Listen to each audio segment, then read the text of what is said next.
ራስ ያምሻል እንዴ? እንዴት እንደዛ ብለሽ ትሸፋፍኝላታለሽ? ነገ እኮ ከዚህ የባሰ ነገር ልትፈጠር ትችላለች። እውነት ምንም ልክ አልሰራሽም።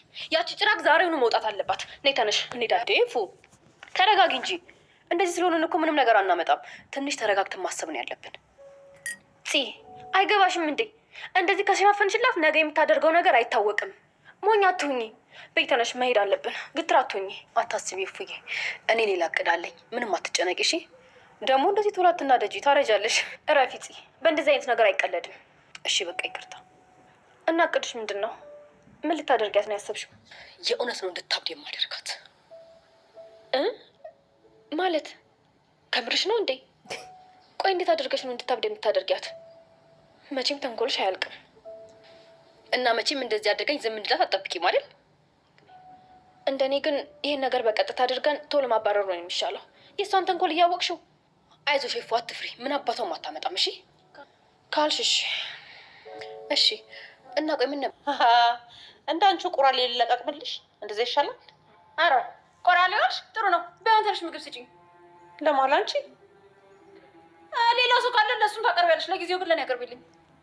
ቀልደኛ ገበሬ ይሞታል በሰኔ ያሉ አለማፈርሽ እንደ ምግብ ስትይ። ሰላም ውድ የዩቲዩብ ተከታታዮች፣ ሰላም በያላችሁበት የዓለም ዳርቻ ብዝት ትርፍርፍ ይበልላችሁ። የሐረግ ድራማን ዛሬ እንዴት አያችሁት? እውነት ለመናገር የኤፉ ልጅ በህይወት መኖሩ በጣም ደስ ይላል።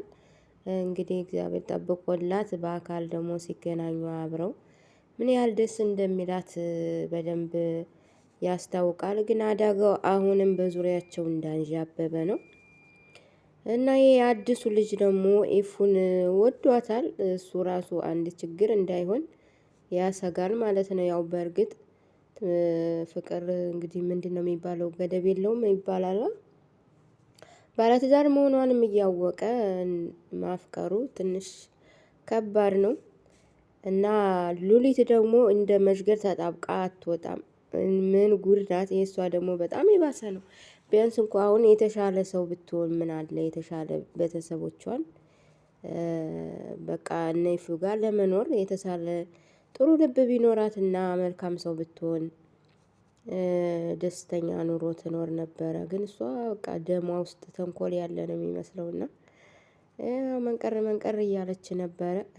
ገኒ ደግሞ በጣም የምታስቅና ገኒ እንግዲህ ምን ልታረግ ትችል ይሆን? ገኒ ያው የሷ ልብ ትንሽ አይጨክንም፣ ልቧ ሩህ ነው እና በአጠቃላይ እና ደግሞ ይቺ ቃልን የምትወደዋ ልጅ በጣም ደባሪ ናት። በጣም የሆነች እንደው ከልክ እንደ ሉሊት የሆነች ስርስር የምትሄድ ስትደብር፣ በግድ ፍቅር ተንኮል፣ በግድ ፍቅር በግድ እንደው አይሆንም።